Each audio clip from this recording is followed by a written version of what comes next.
Baseado em fatos reais, este relato conta a história de Betty Mahmoudi, uma mãe americana que viajou ao Irã em 1984 para férias de 2 semanas e acabou presa num pesadelo de 18 meses.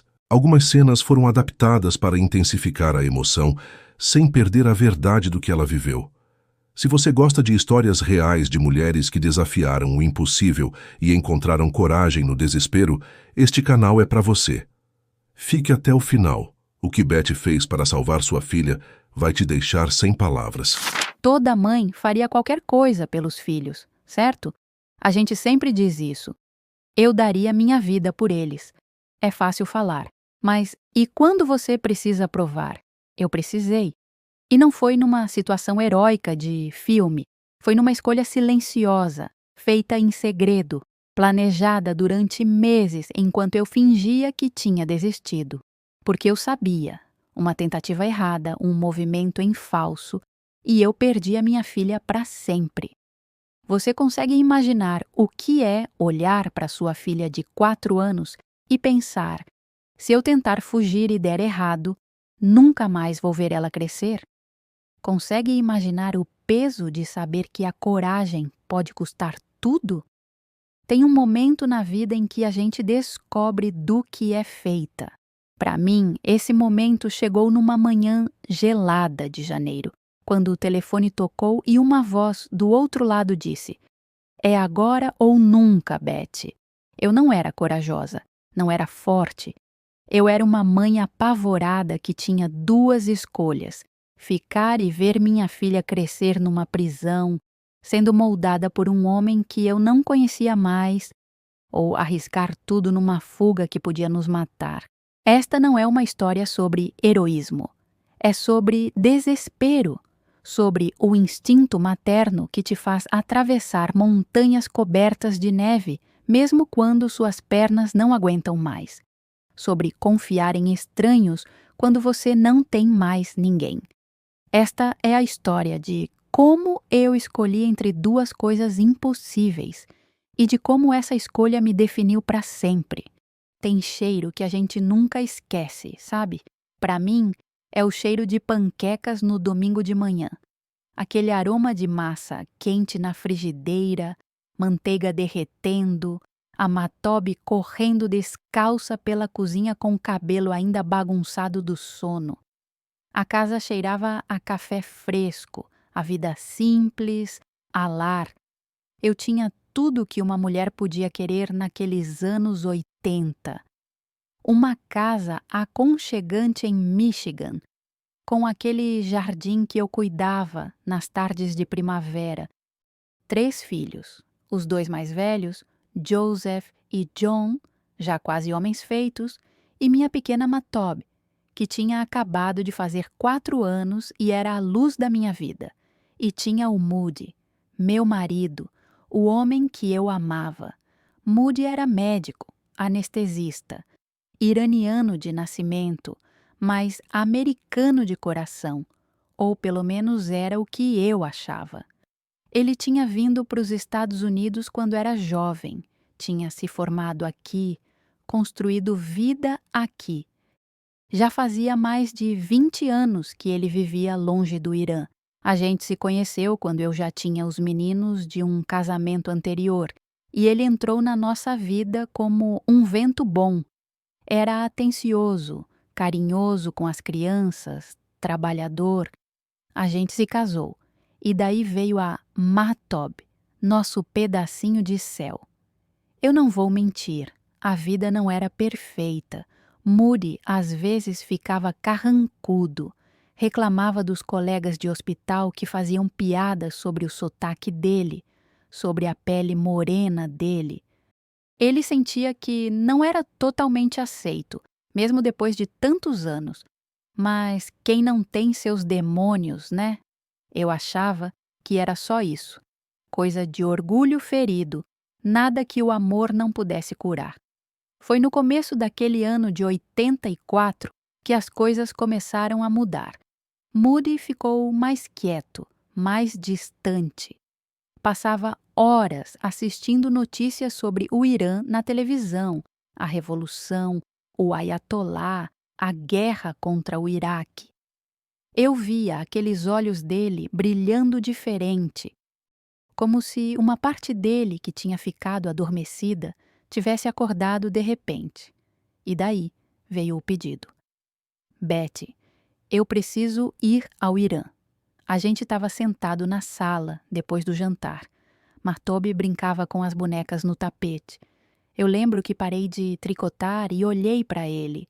Ir ao Irã, agora, com a guerra acontecendo? É importante, ele disse, e tinha uma urgência na voz que eu nunca tinha ouvido antes. Faz 10 anos que eu não vejo minha família. Eles estão envelhecendo. Eu preciso ir e quero que você e Matob venham comigo.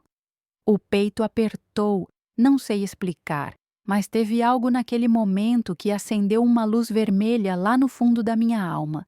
Talvez seja isso que chamam de intuição feminina, ou talvez fosse só medo do desconhecido mesmo. Mude, eu não sei. O Irã está em guerra. Eles odeiam americanos. Não é seguro. É só 2 semanas, Betty. Ele pegou na minha mão, daquele jeito que sempre me fazia ceder. 2 semanas para minha família conhecer você e a Martob. Só isso. A gente vai, fica um tempinho e volta. Eu prometo. 2 semanas. Parecia tão pouco, tão simples. Mas eu tinha medo. Medo de um país que eu só via nos noticiários, com mulheres cobertas dos pés à cabeça, com homens gritando "Morte à América" nas ruas. Medo de não entender a língua, de não entender os costumes. Medo de ficar longe dos meus meninos, da minha casa, da minha vida. E tinha outro medo, maior que todos os outros. E se eu não for? Perguntei, baixinho. Você vai mesmo assim? Moody não respondeu na hora, mas o silêncio dele disse tudo. Claro que ele ia. E eu sabia, no fundo do meu coração eu sabia, que se ele fosse sozinho com a Matob, talvez eu nunca mais visse minha filha de novo. Então eu disse sim, não porque eu quis, mas porque eu não tinha escolha. Às vezes a gente toma decisões não pelo que a gente quer, mas pelo que a gente tem mais medo de perder. Os meses seguintes foram um borrão. Passaportes, vacinas, preparativos. Moody estava elétrico, animado como criança. Eu estava vazia. Tentava sorrir, tentava me convencer de que era bobagem, que ia dar tudo certo. Mas toda noite, quando deitava na cama, o aperto voltava. No começo de agosto, a gente embarcou. 2 dias de viagem. Detroit, Europa e finalmente Teherã. Martob estava empolgada com o avião, com a aventura. Eu segurava a mão dela e rezava baixinho para que aquelas 2 semanas passassem rápido.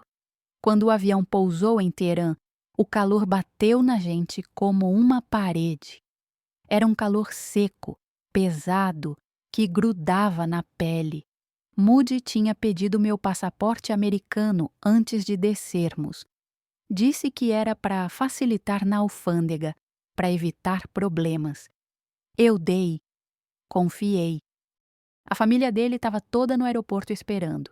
Foi um mar de gente. Tios, tias, primos, a irmã dele, Amé Bozorg. Abraços, beijos, flores, presentes. Todo mundo falando em farsi, aquela língua que soava como música estranha para os meus ouvidos.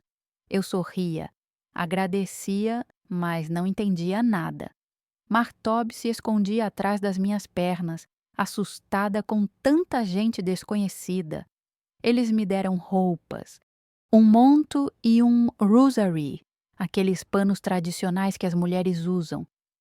Me disseram, através da tradução meio truncada do Moody, que eu precisava usar aquilo sempre que saísse de casa.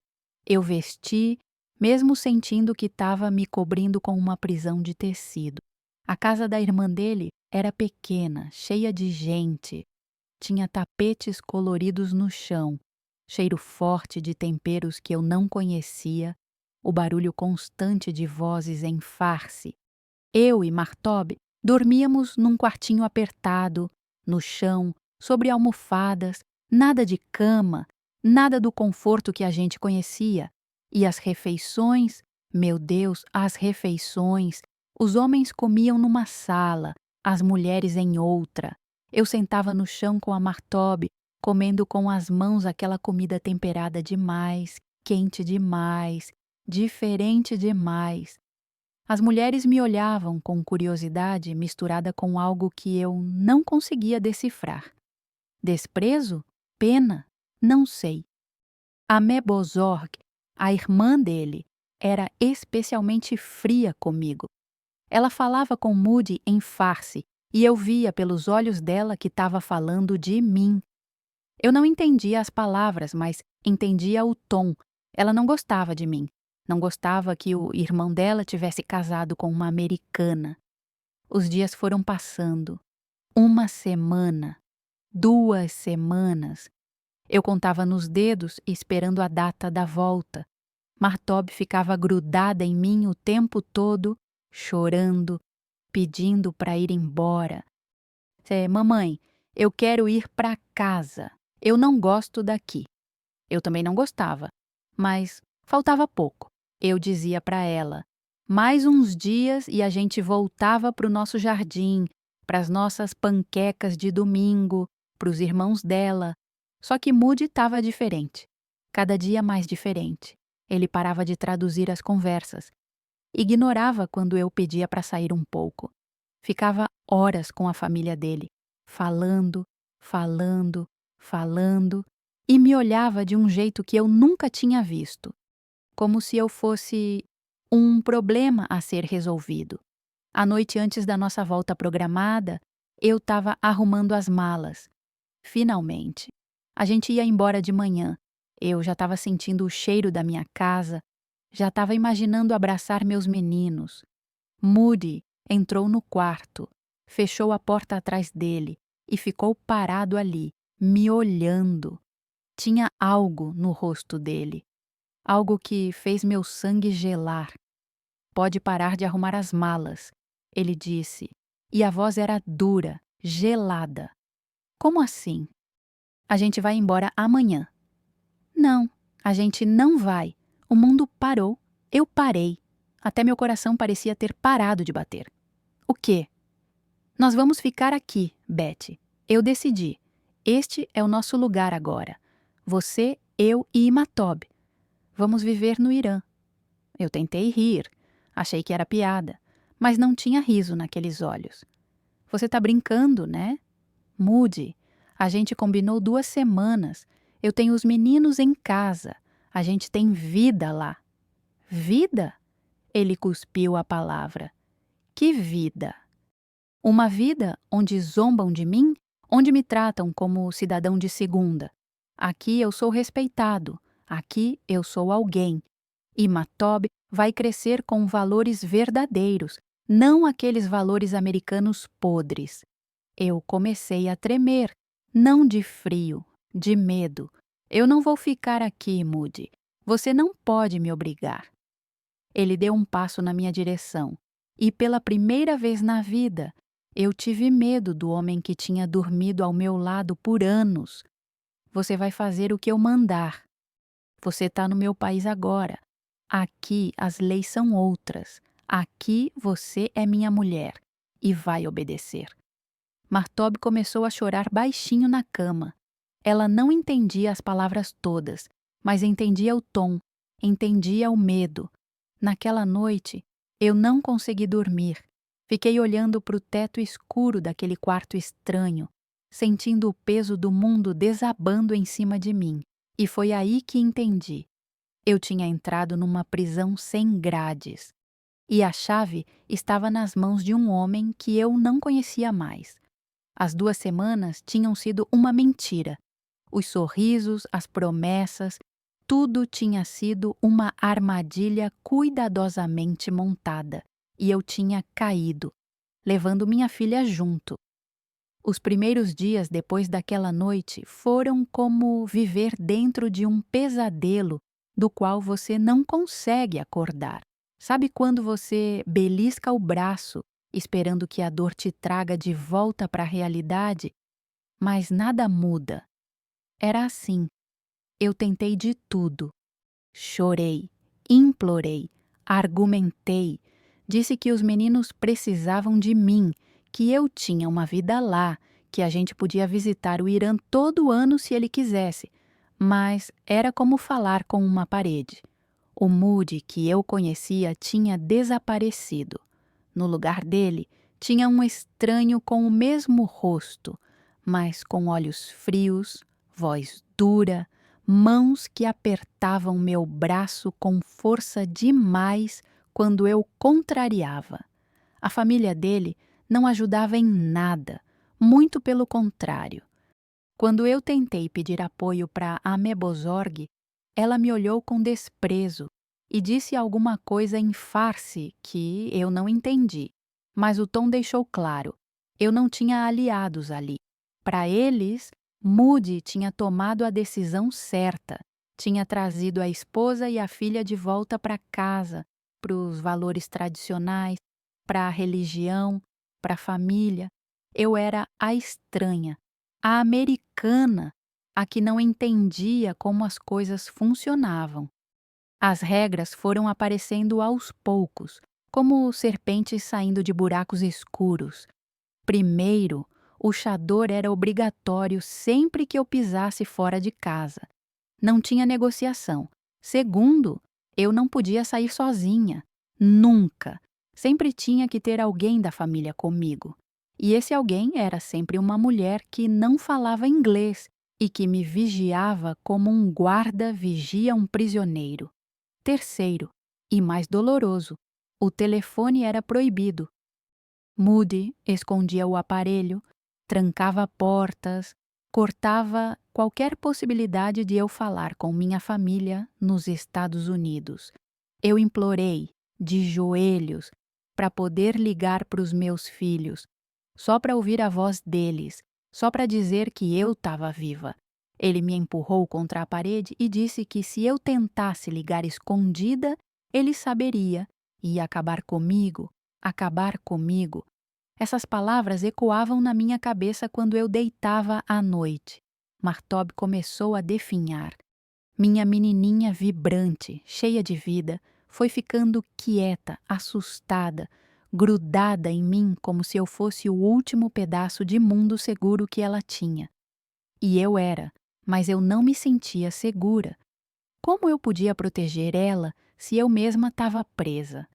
As refeições continuavam sendo uma tortura. Sentar no chão, comer com as mãos aquela comida que revirava meu estômago, ouvir as mulheres conversando numa língua que eu não entendia, sentir os olhares, sempre os olhares, julgando, medindo.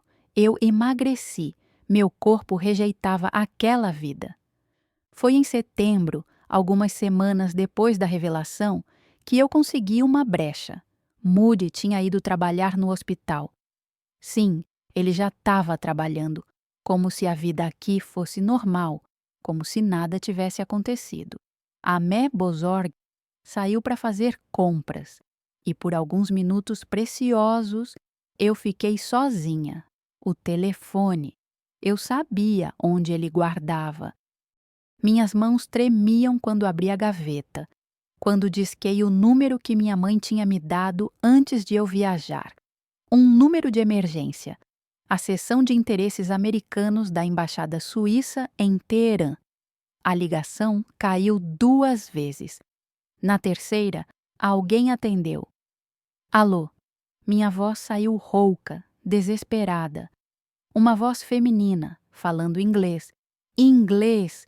Eu quase chorei só de ouvir minha língua. Por favor, eu preciso de ajuda. Meu nome é Betty Mahmoudi. Eu sou americana. Meu marido me trouxe para o Irã e não quer me deixar voltar. Eu tô presa aqui com minha filha. A mulher do outro lado, ela disse que o nome era Helen, foi gentil, mas eu senti na voz dela que ela já tinha ouvido essa história antes. Muitas vezes. Você pode vir até a embaixada? Ela perguntou. Eu vou tentar, mas é difícil. Ele me vigia o tempo todo. Tenta vir. A gente vai te orientar sobre o que pode ser feito. Eu desliguei e escondi o telefone exatamente onde estava. O coração batia tão forte que eu tinha certeza que ia explodir.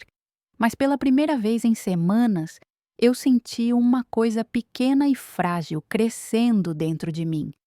Esperança. Levou quase um mês para eu conseguir ir até a embaixada. Um mês de esperar o momento certo, de fingir que estava aceitando a situação, de ser obediente, dócil, tudo que Moody queria que eu fosse. Até que um dia ele precisou ficar no hospital por mais tempo e eu convenci uma prima dele, que tinha um pouco mais de simpatia por mim, a me levar para fazer compras.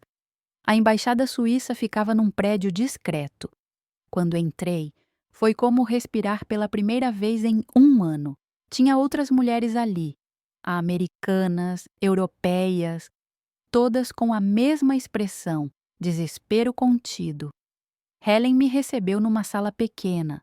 Martob estava comigo, quietinha, segurando minha mão com força. Aí, Betty, eu lamento muito pelo que você está passando, ela disse, e eu vi que ela era sincera. Mas preciso ser honesta com você. Meu estômago apertou.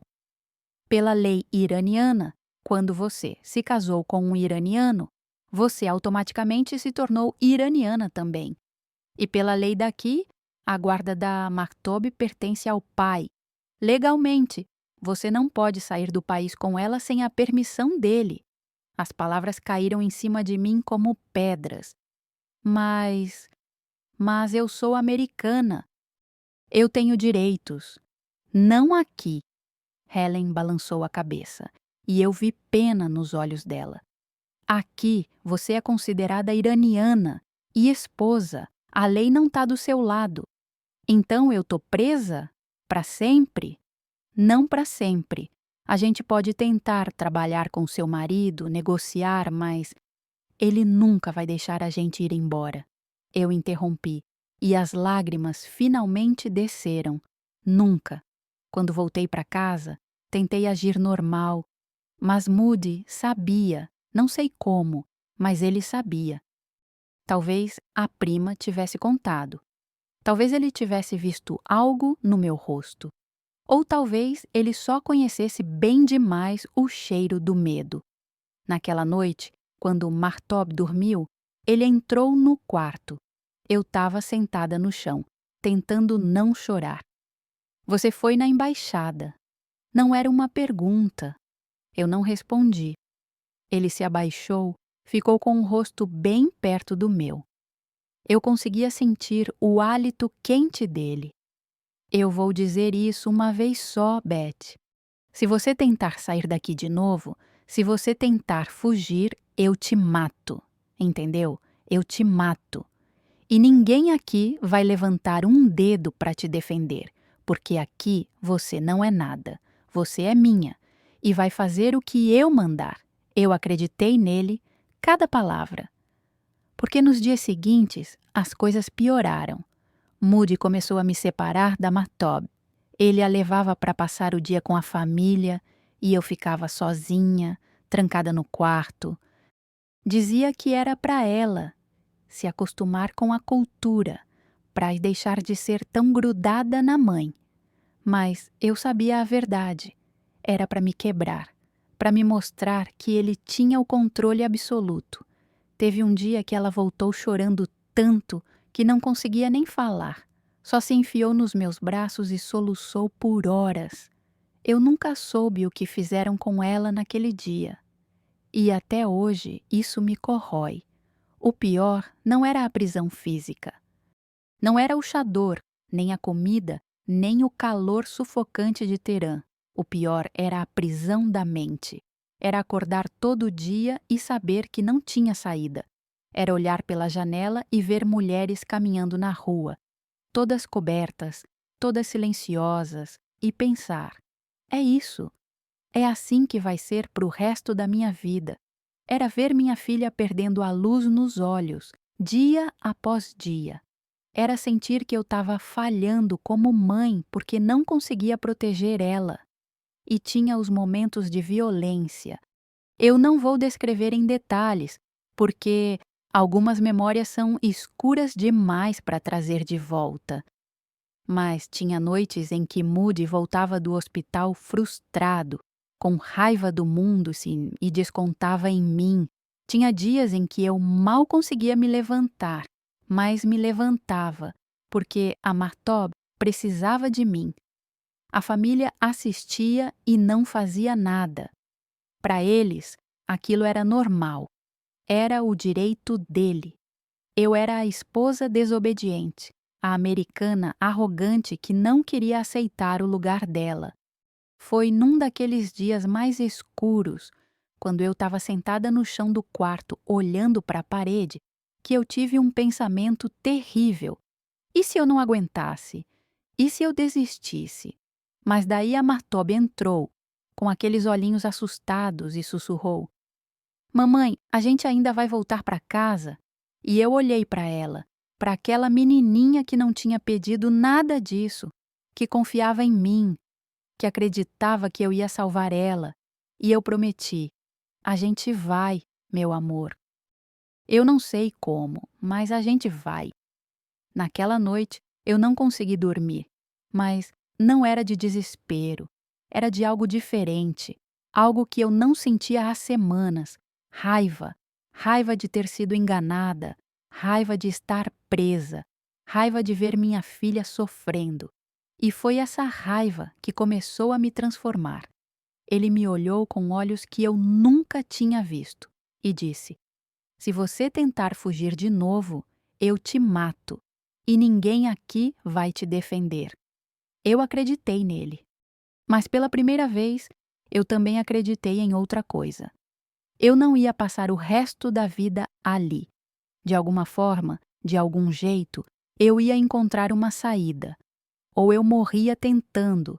Tem uma coisa sobre prisões que a gente só entende quando tá dentro de uma. O tempo para de existir. Os dias viram uma massa cinzenta, sem começo nem fim. Você acorda, respira, sobrevive. E no dia seguinte, faz tudo de novo. O inverno chegou em Teherã e trouxe um frio que cortava a pele.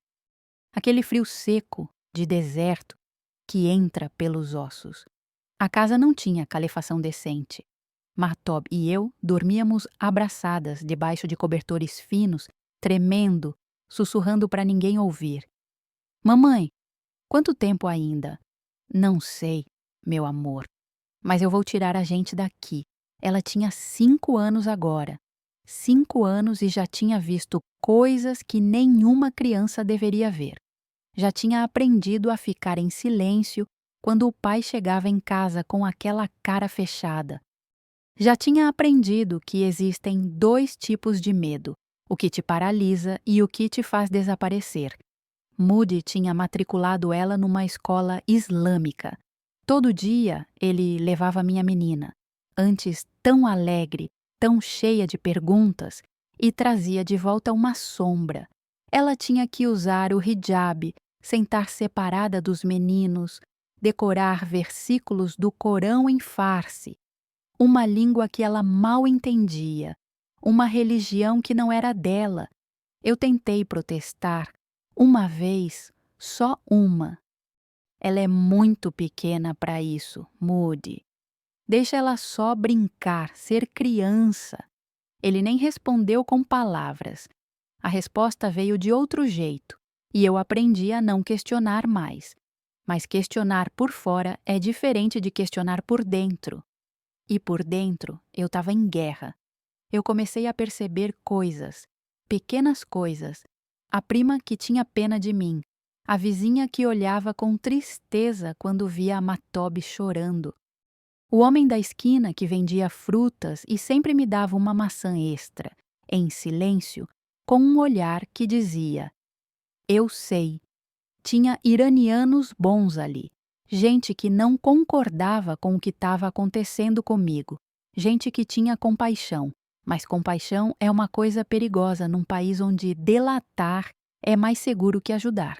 Eu aprendi a língua aos poucos, não fluente, mas o suficiente para entender quando estavam falando de mim. O suficiente para saber quando Moody estava mentindo sobre alguma coisa. O suficiente para não ser completamente surda naquele mundo estranho. E aprendi outras coisas também. Aprendi a cozinhar o arroz do jeito que a família dele gostava. Aprendi a sentar quieta durante horas, cabeça baixa, fingindo ser invisível. Aprendi a esconder o que eu estava sentindo no fundo do peito, onde ninguém podia ver. Mas não escondi da Matob.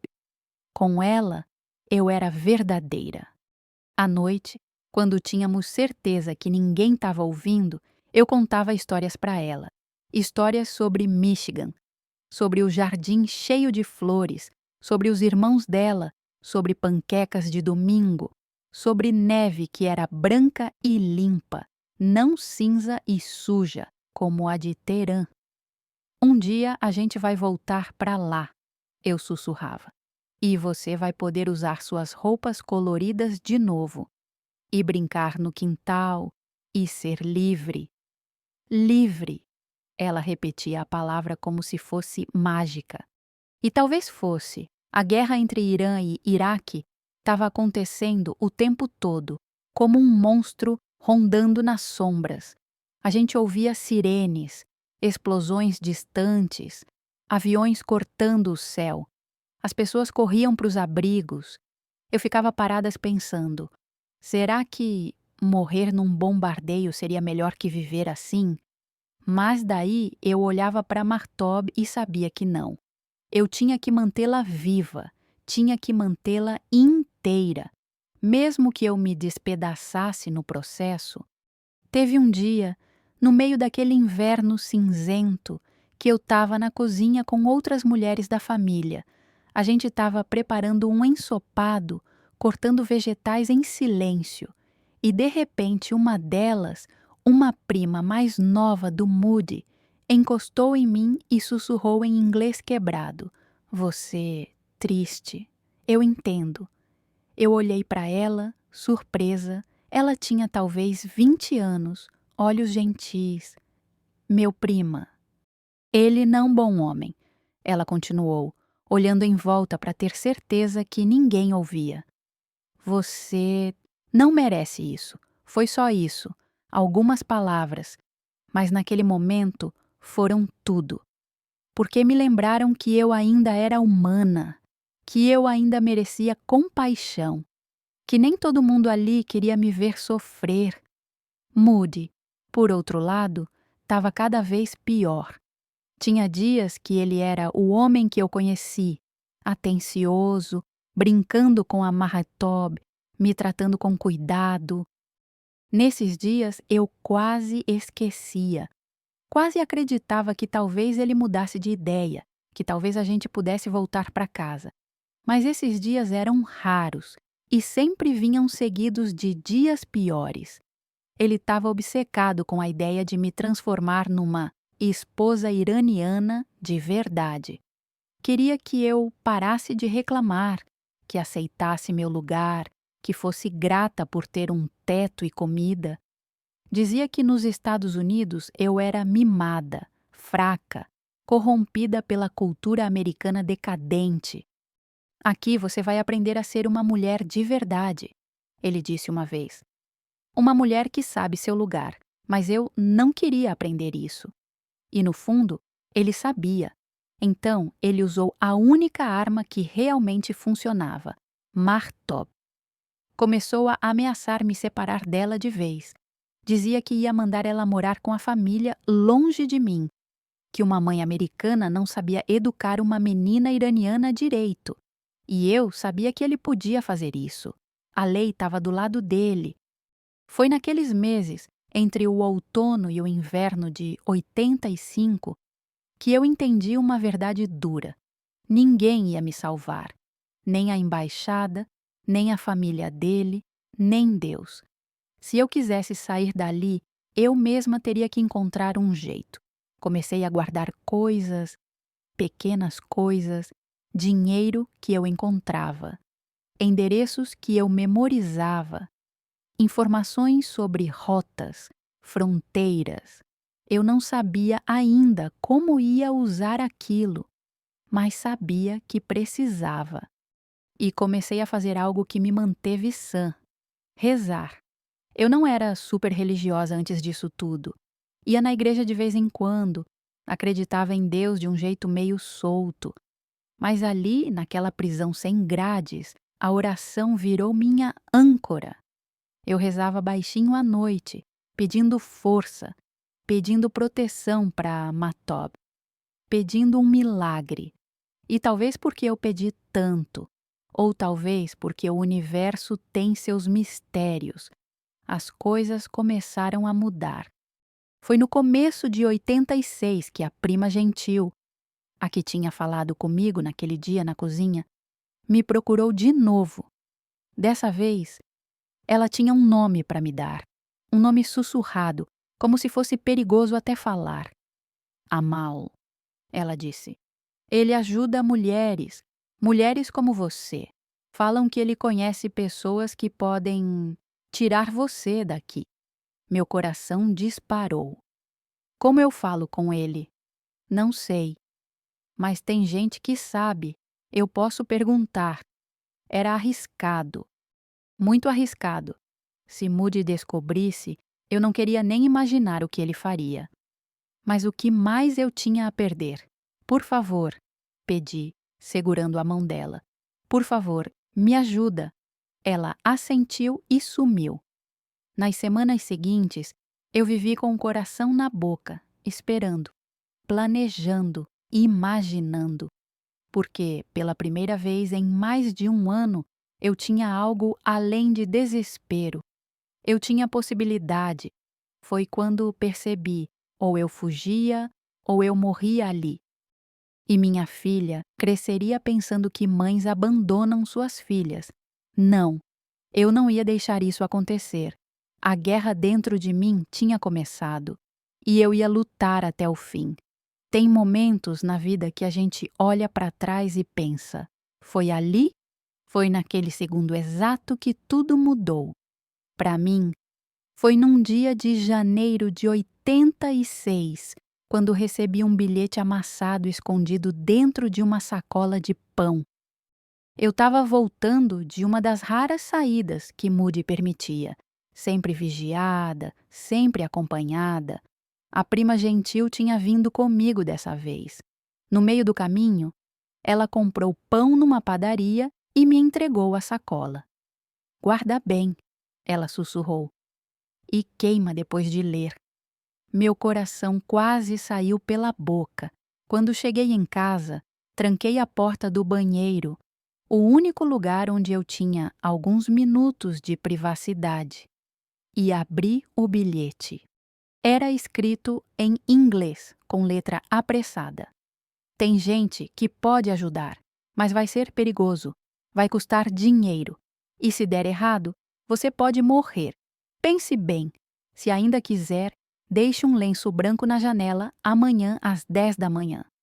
Minhas mãos tremiam tanto que mal conseguia segurar o papel. Queimei ele na pia, como mandaram, e vi as palavras virarem cinza.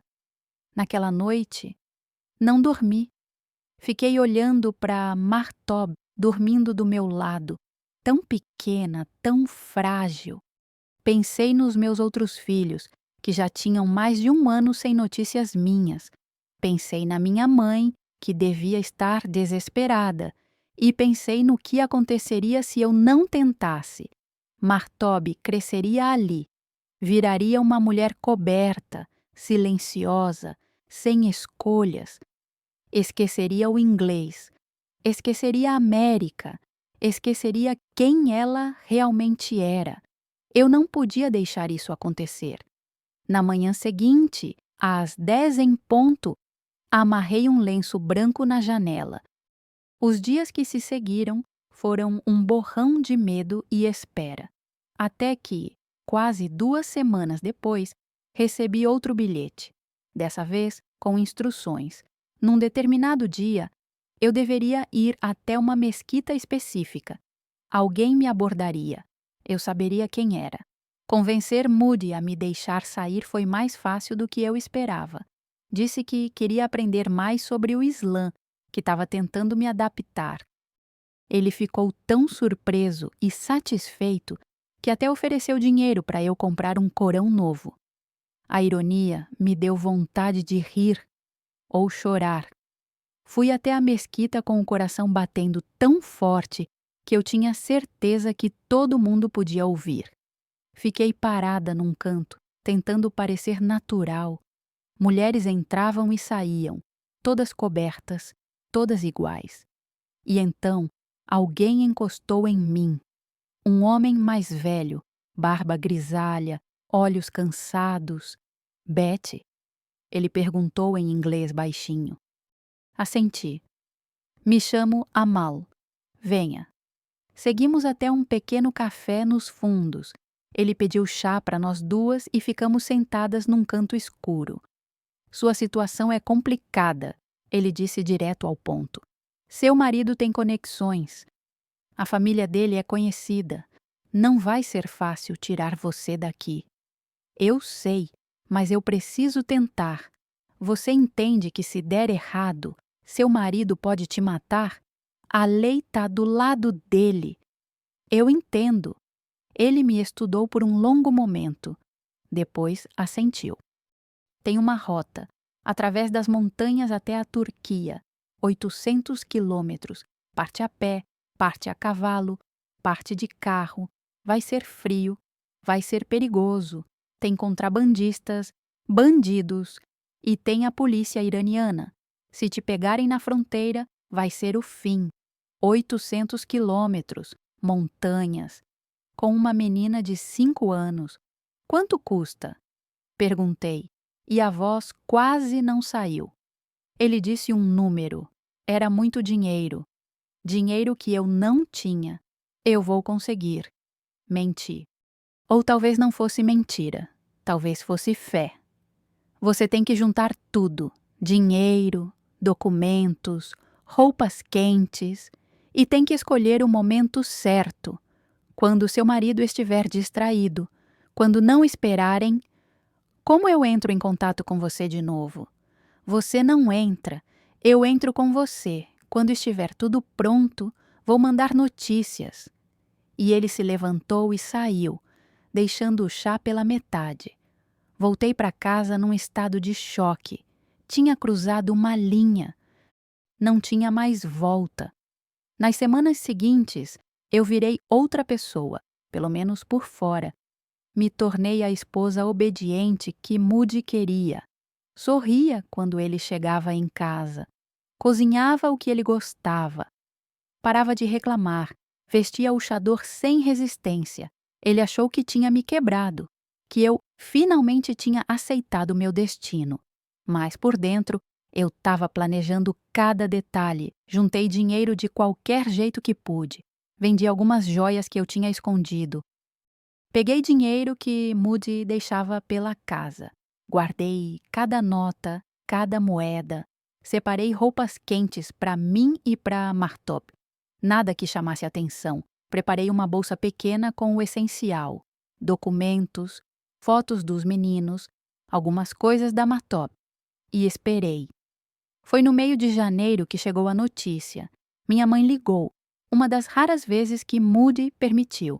E disse que meu pai estava doente, muito doente, talvez morrendo. Moody ficou pensativo.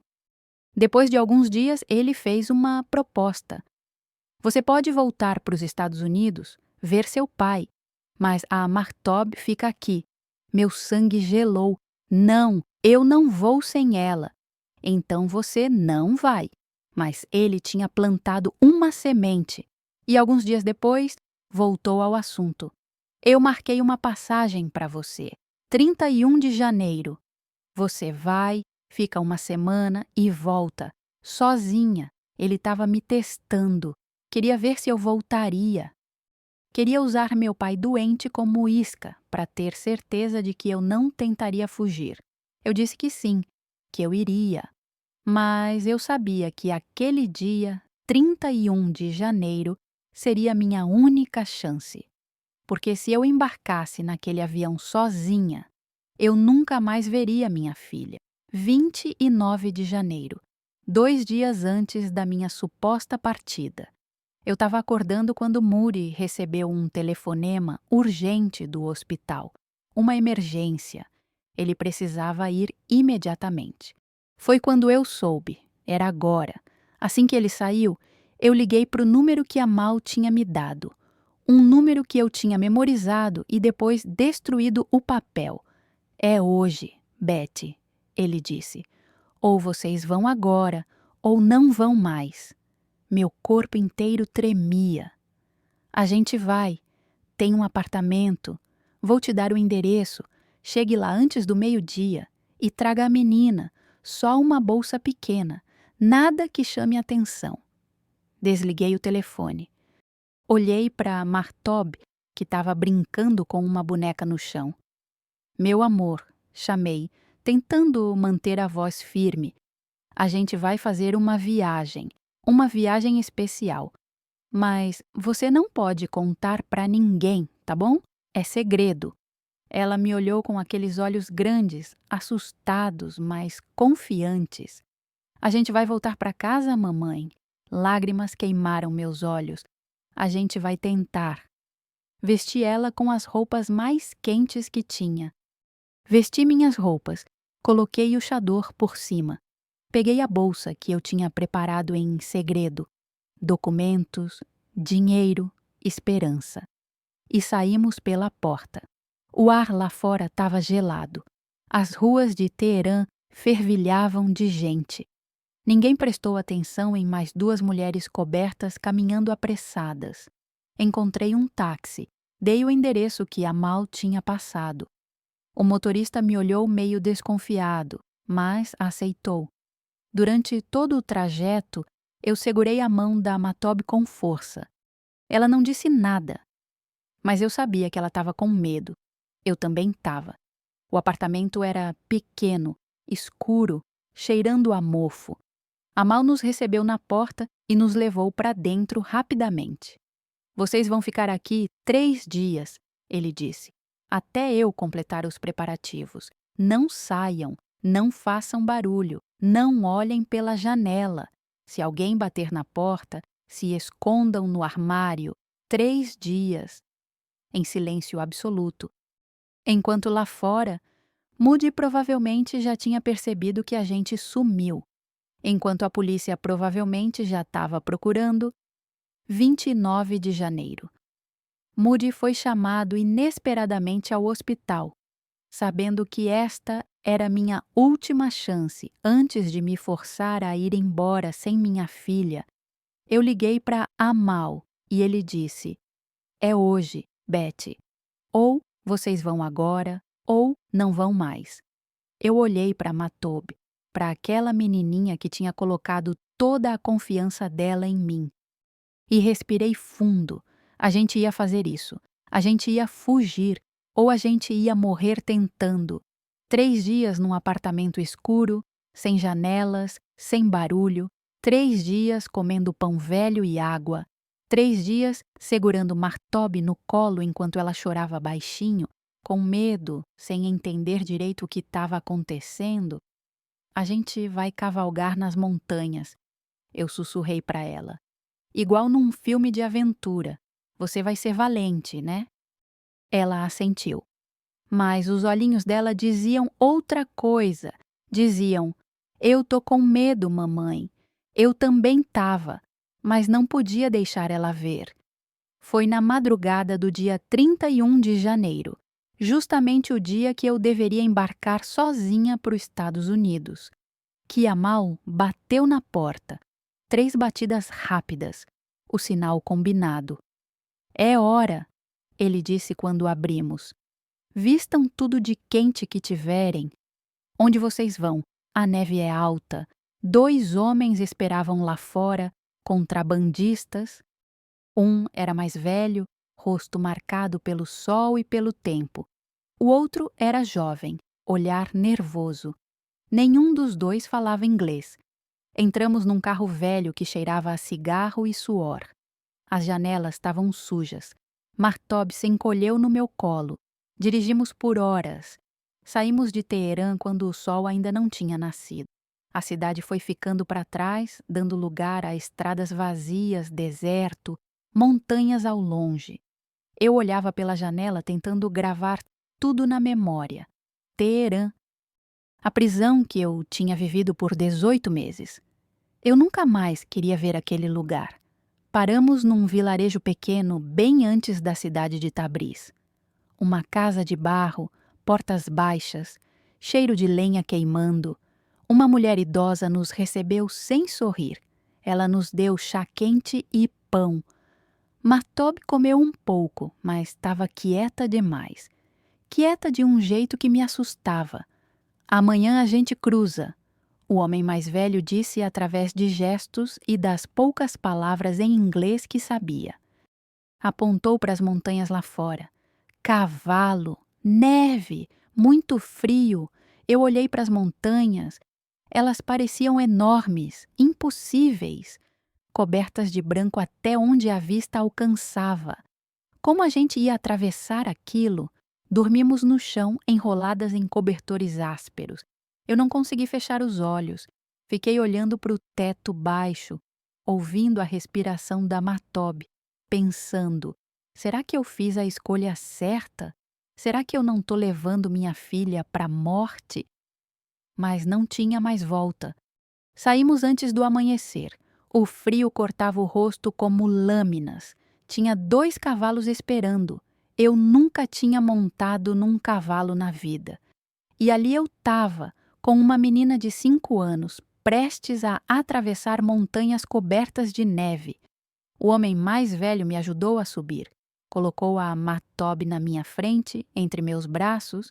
Segura firme, ele disse. Não solta. E começamos a subir.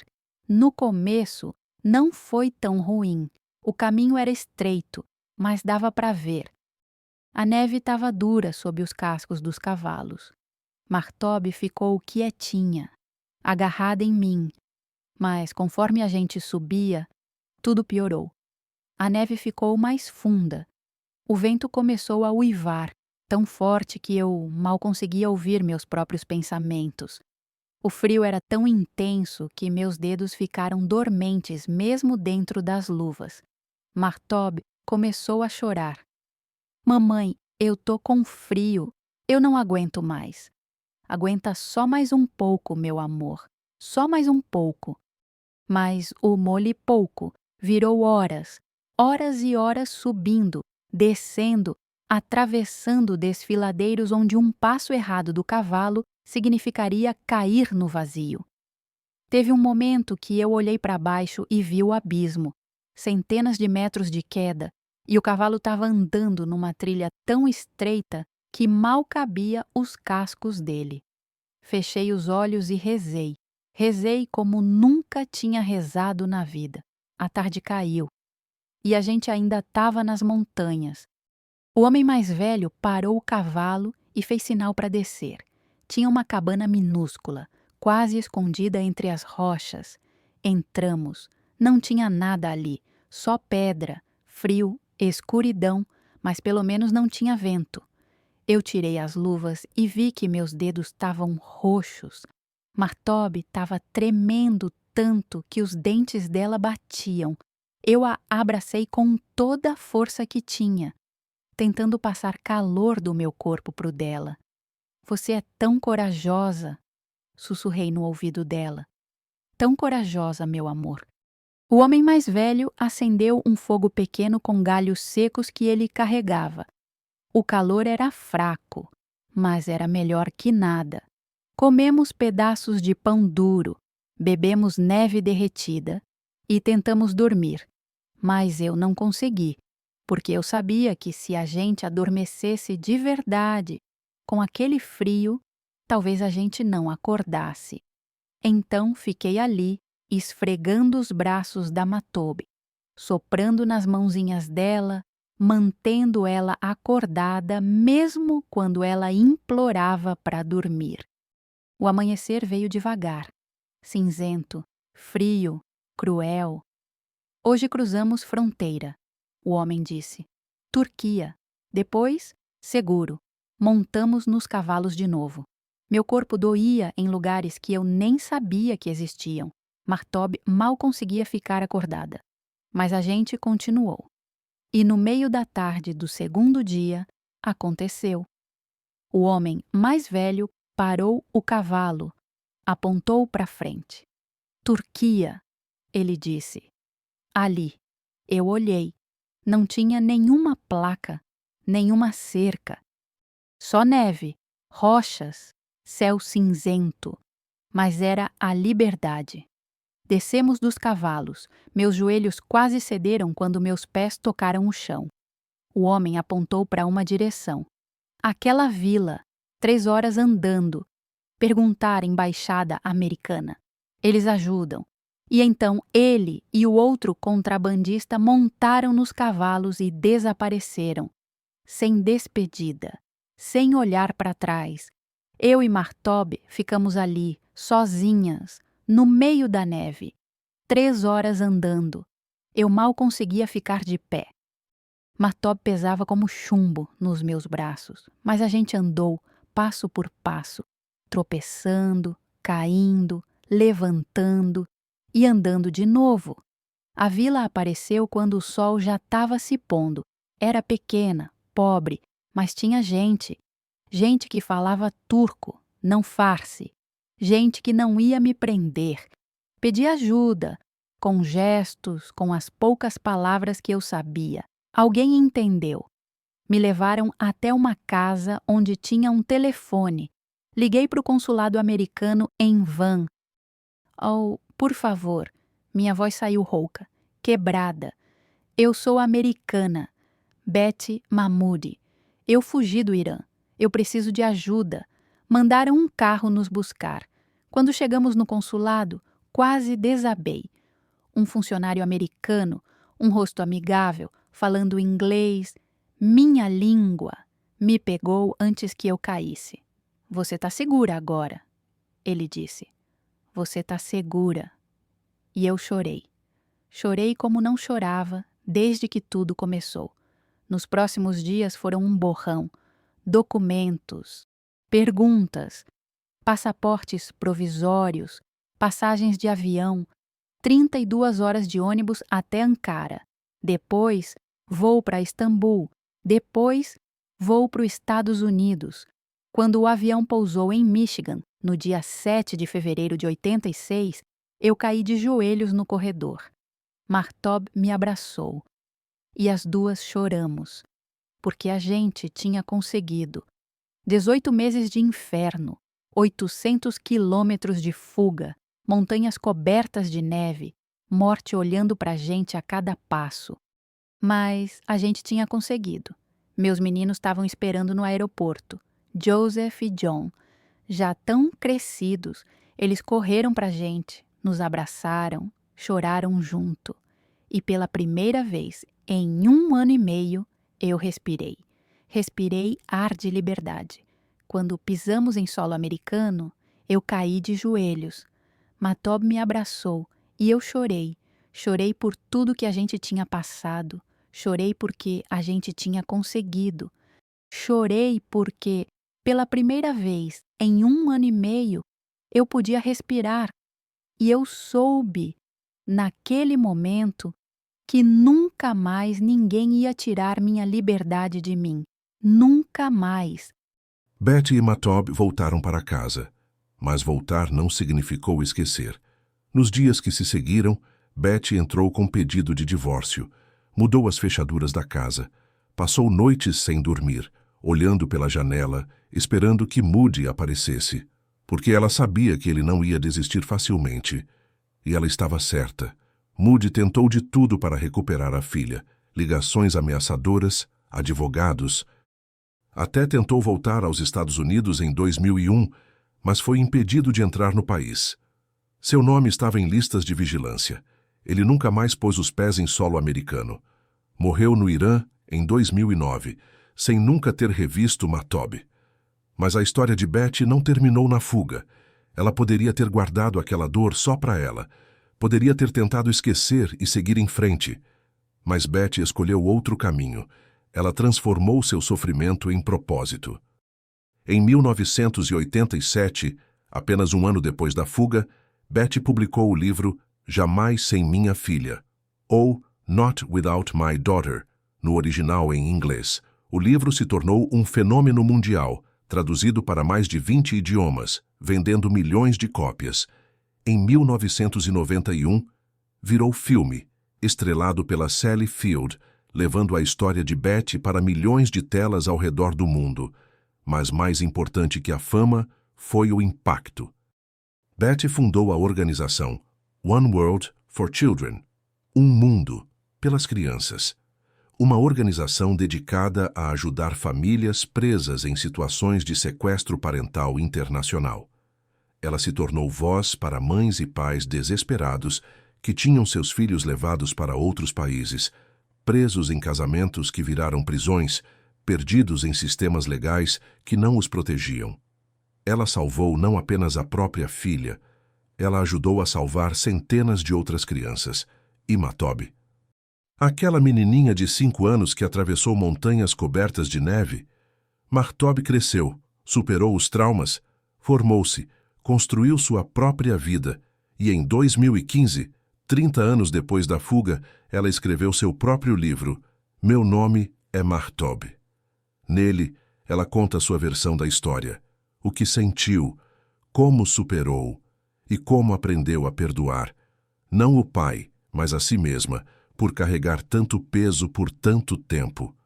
Hoje, Mahtob é uma mulher livre. E essa liberdade foi conquistada porque sua mãe se recusou a desistir. A história de Betty nos faz pensar: quantas mulheres no mundo ainda vivem em prisões invisíveis? Quantas mães lutam em silêncio para proteger seus filhos? Quantas vezes confundimos amor com controle, casamento com posse, tradição com opressão? Betty tinha tudo contra ela: as leis, a cultura, a distância, o medo. Mas ela tinha uma coisa a favor: o amor de mãe. E esse amor foi mais forte que tudo. Ela nos ensina que coragem não é não ter medo. Coragem é ter medo e fazer mesmo assim. É olhar para o abismo e dar o passo. É escolher lutar quando seria mais fácil desistir. E você? Já teve que enfrentar algo impossível por alguém que ama? Já precisou escolher entre sua segurança e a proteção de quem depende de você? Até onde você iria por alguém? Pense nisso. Porque a história da Betty não é só sobre o Irã, sobre montanhas, sobre fugas. É sobre algo muito maior. É sobre nunca desistir de quem a gente ama. É sobre saber que, mesmo quando tudo parece perdido, sempre existe uma saída. Sempre existe esperança. Se essa história tocou você, se ela te fez refletir, se ela te lembrou que a vida vale a pena ser vivida com liberdade e dignidade, compartilhe esse vídeo. Comente aqui embaixo o que você sentiu. E se inscreva no canal, porque toda semana trazemos histórias reais de mulheres extraordinárias que enfrentaram o impossível e venceram. Mulheres que, como Betty, nos mostram que somos mais fortes do que imaginamos. Esta foi apenas uma parte da incrível jornada de Betty Mahmoudi. Se você quer conhecer todos os detalhes, leia o livro Jamais Sem Minha Filha, disponível em livrarias e online. Vale cada página. Obrigado por ter ficado até aqui, por ter ouvido essa história, por ter se importado. Porque quando a gente se importa com as histórias uns dos outros, a gente se torna mais humano. Até a próxima história. E lembre-se, você é mais forte do que pensa. E nunca, jamais, desista de quem você ama.